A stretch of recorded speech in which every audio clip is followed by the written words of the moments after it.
Oh. Oh. Oh, I thought you had one. Fish on. Big one too. Boy. Right there.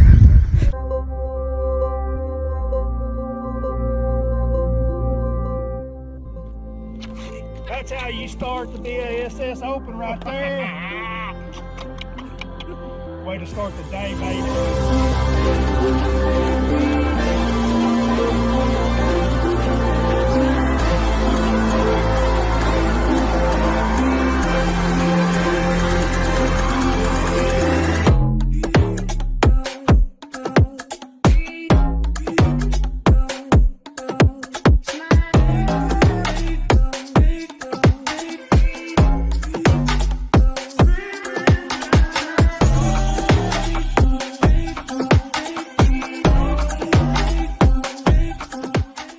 His second tour victory and his second wire-to-wire win.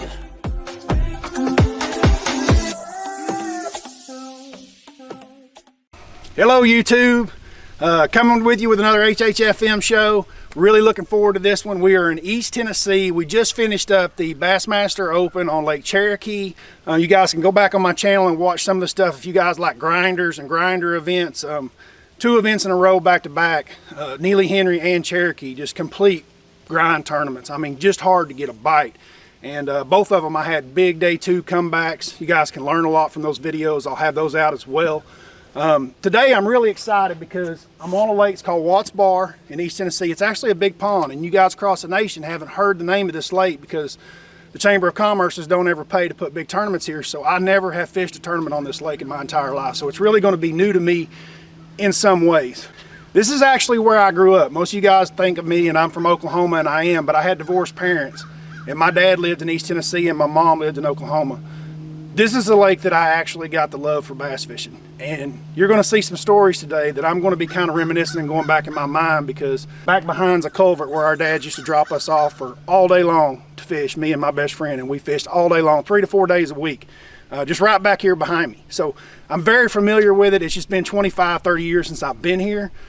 This lake's got some new elements that I'm not used to. It's got some grass and different things. But today I've got a great contestant. His name is Hayden. Come on in here, Hayden. What's your last name? Barnett. Hayden Barnett. And you are from Roane County High School, right? Yes, sir. And you fish with the Roane County High School team? Yes, sir. How old are you? 13.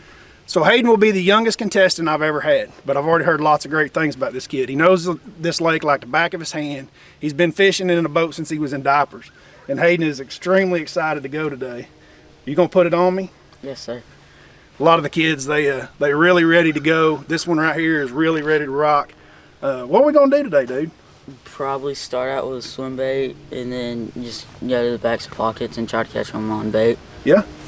Backs of pockets and try to just catch them off a bait and stuff? So like we're gonna be topwater fishing or what? Yeah, that, spinner bait and chatterbait and stuff. Okay, so the way that this thing sets up is with HHFM, I give the high school kids the front of my boat. They have full control of where we're going, where they want to fish. I fish from the back 180, so I'm the co-angler. Allows me to teach co-angler ethics. I won't be thrown in front of you at all during the day, so you got full control of wherever you want to go. Fish anything you want to fish. I'll give you first shot at everything. And then we do some teaching timeouts. You guys will get to see those. I know this is your home lake. I know you know it like the back of your hand. And dude, if I get beat by a 13-year-old, it's going to be a long drive to Oklahoma. All right, guys, hang on. We'll be right back with you. Oh, also, first time here, don't forget to hit that subscribe button, bump that like, and let's get to it. Cool, let's do it. All right, guys, Hayden and I are now on Watts Bar. Fixing to start the morning. It's a cool fall morning. I guess this is November 1st, since yesterday was Halloween. Is that right? Yes, sir. So we're moving along in the months in the fall. It's really cool out here. Looking forward to today.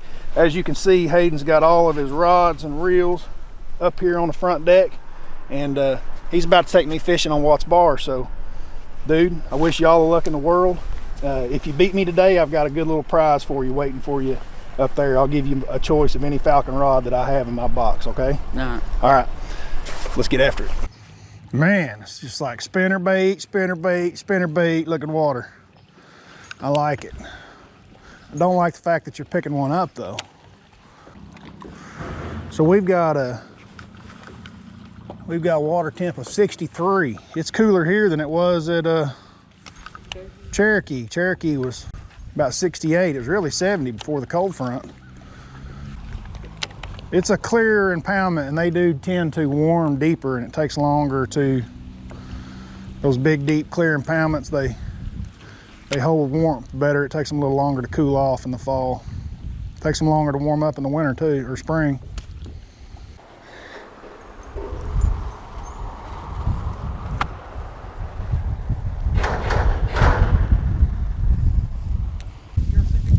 No, I know that a dude died on it a couple years ago. Dude died jumping off of it? No, he was not fishing. It was like, I'd say I was about 2. He was not fishing on that first column, and a boat hit him and he died. That's why there's that no wake zone there now. See, what you should have said, that you were a trained professional when you jumped off of the bridge.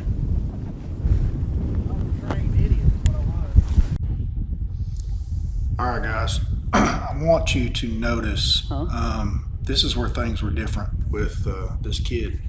We just fished that point that you just saw go by, or the bank go by, and he gets to the end of this thing. And this is a typical TVA deal. When he made that cast right there is when I knew this kid was different than most teenage high school kids that I fished with. So he just rolled that bank, which a lot of people, would have fished. But there is an underwater point that runs out to our right, and you're going to notice that he's going to start bringing this boat back to the right.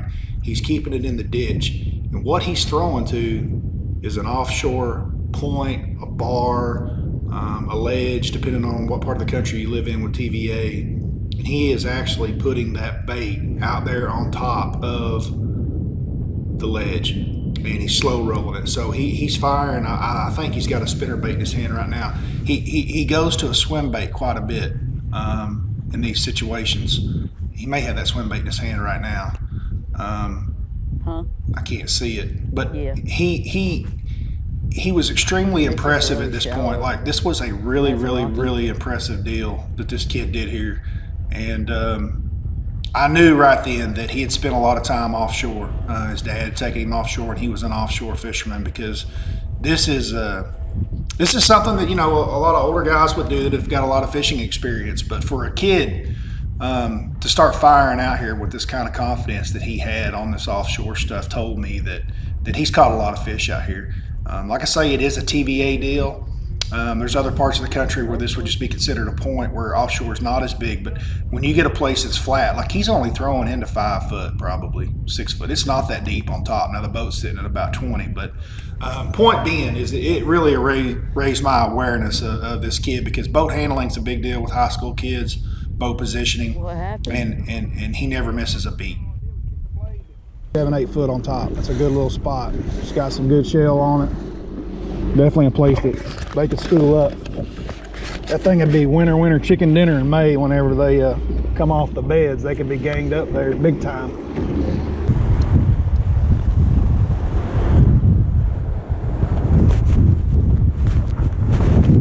Have at it, my man.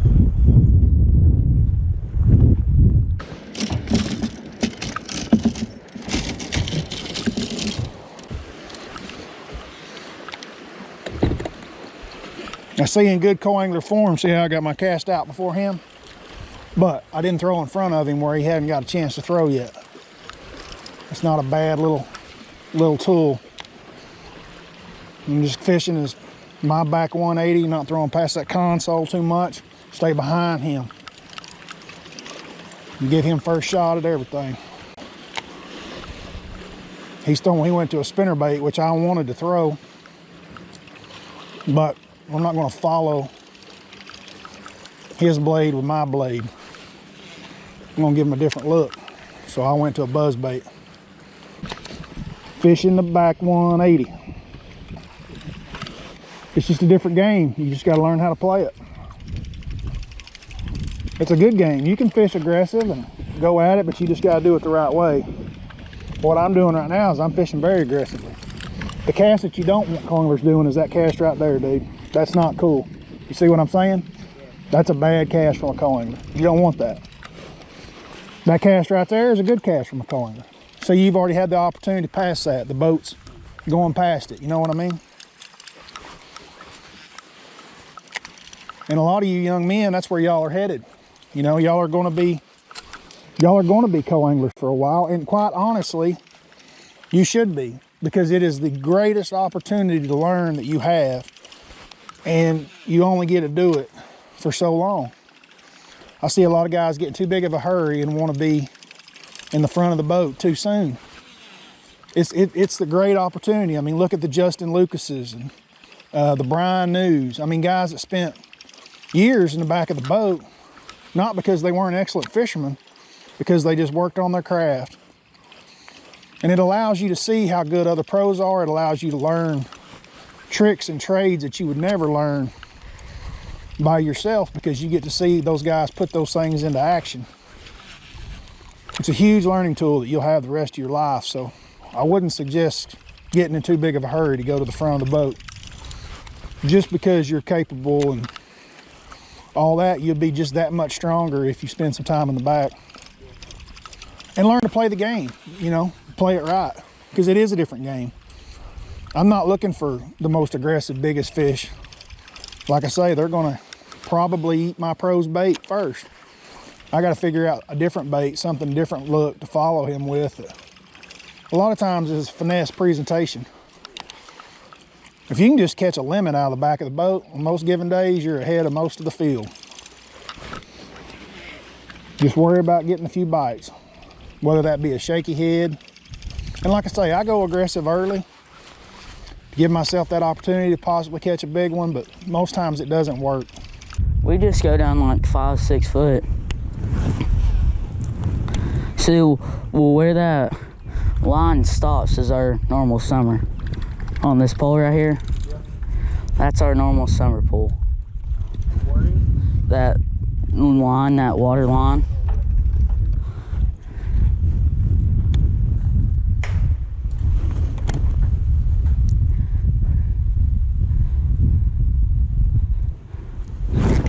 Oh.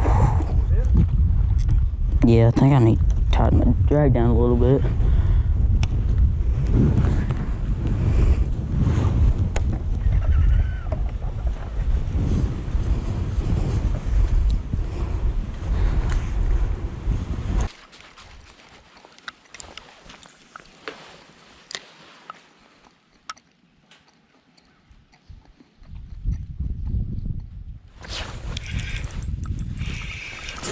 Fish on. Is it a crappie? It is a crappie. Crappie number 1. It's a nice one. There's another one, John Suckle. That was a good cast too. Like, I should have been paid for that thing. I caught a massive crappie on that thing. Fish on. Crappie number 2. This one ain't a crappie. It didn't? No. This one's a keeper. Nope. Sand bass. Wait, what'd you call it? Sand bass. Y'all call them stripes. Oh, yeah. That fish right there has more names. They're yellow bellies, stripe, sand bass, white bass.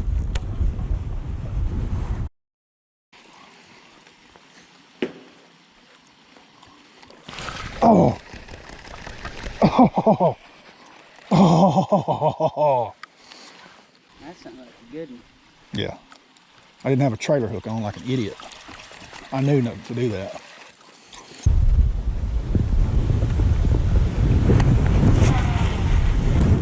Oh, I thought you had one. That scared me. There's one. Hit that spot lock up there a minute. We're gonna do a teaching timeout. And I'll show you some stuff. All right, we're gonna stop and do a teaching timeout. Hayden has been extremely impressive, dude. Like, I'm not kidding, dude. You are without a doubt one of the best anglers that I've been in the boat with so far. And the fact that you're 13 years old is incredible. I say that just for the fact of, not that either one of us have caught a bass yet, but the way that you handle the boat, your boat your boat positioning and things that you do, whether it was on the offshore ledge point, you know, coming out of a creek channel, or your skipping of a bait on docks is extremely, extremely impressive. I do these teaching timeouts because I do this for a learning opportunity. And even as good of an angler as you are, it is very obvious to me that you have one weakness in a blind spot. You actually gave it up earlier whenever you asked me, do you ever use your power poles? Your blind spot and your weakness is shallow water, the dirt. You just turned around in the back of a pocket, the back of where you just turned around and skipped. You didn't fish, you left it. You didn't go all the way to the back. Dude, it's the best looking water that we've fished all day long. Because I can tell that you are a very experienced offshore fisherman. You're a typical TVA guy. And today, in the fall with 60-degree water, we're gonna learn the dirt. And when I come back next time and see you, you're gonna be like, Hallman, I got the dirt. Because the dirt is where the big uns are, I promise. Dirt. There's no such thing as too shallow. We're on a river system, and we're gonna get to it. I'll show you guys in a minute. You wanna do this quickly. You don't wanna fish slow doing this. Dude, there's only 2 foot of water. You wanna keep your foot on that trolling motor and keep rolling. And just keep looking for things that you can see visually with your eyes. See that next set of rock that's underneath the water? Sticks way out, you bet you. You want the corner of that rock. Your cast should be like right there, not all the way to the bank. Catch one on the corner, throw to the right of where I just threw. See the rock? Yeah. Yeah, you're gonna catch him off that rock though. Right there? Yeah. Yeah. Like the sweet cast with your spinnerbait's right there. Plus the rock that's out in front of it. See the one out in front of it? Uh-huh.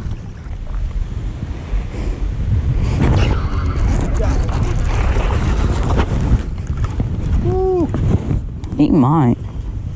You can measure him. Nah. You think? I think he's 14 if that. I don't think he's 14, I think he's 13. One just blew up right here on this edge.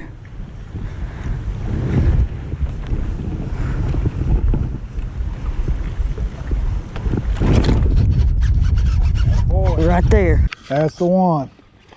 Got you a keeper. Keeper number 1. She's hooked good too. Pow! That's gotta be a 15 incher. Like right at it. She's gonna be 15, she'll measure. Atta boy.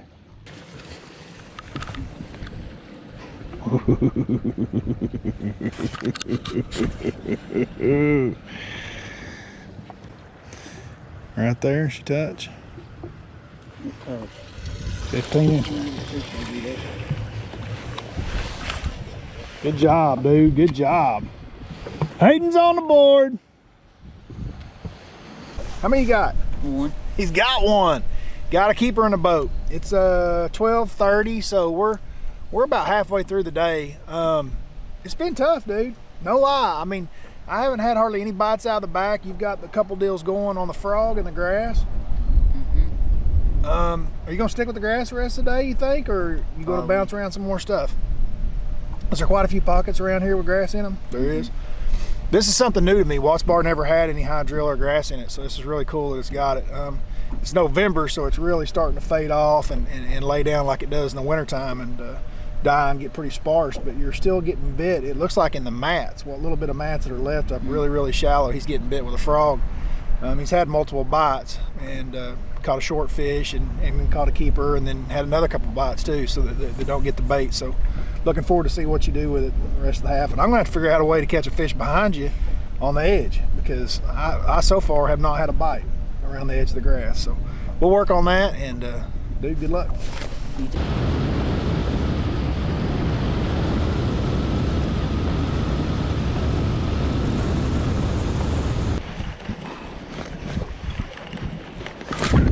Fish on.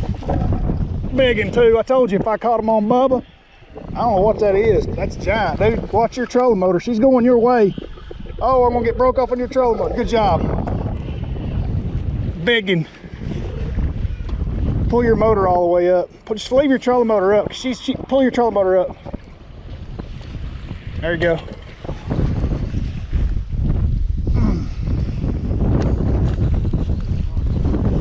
Coming to the front. Oh, what a fish. If this is a bass, rockfish.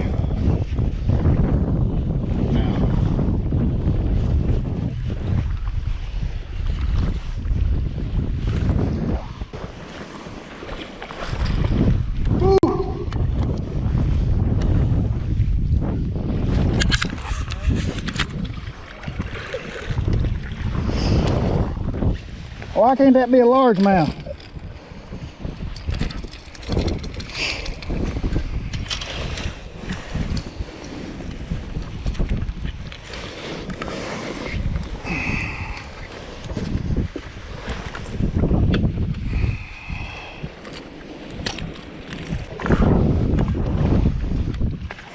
Wrong Fish Wednesday. Wrong Fish Wednesday. Bubba.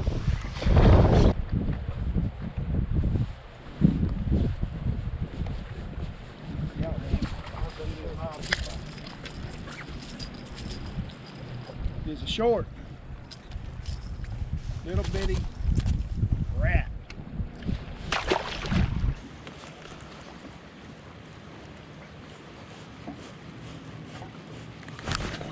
Uh-oh, uh-oh, uh-oh, it's a biggin. It's a biggin, dude. You got 14 minutes left. Boom! Oh.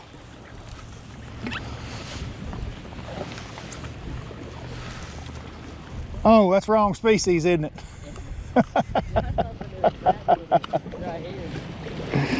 Wrong species! You thought what? I thought it was bass when I saw it right here. Yeah, I knew what it was, but I was playing with you there. I wanted to live that one up. All right, guys, we're done. Thanks for being part of HHFM, dude. Can't thank you enough. If you guys are interested, it's hhfm@gmail.com, at hhfm2020@gmail.com. The link will be down below. You guys can hit that and give me a subject line of where you are in the lake. So hit me up if you want to be part of this, and we'll do it next time. Again, like, subscribe, and we'll see you next time, guys. Come over here and pick out any one of my falcon rods you want. You can't have the reel, but you can have any rod you want. I don't know which one you will want, but you can go through them there.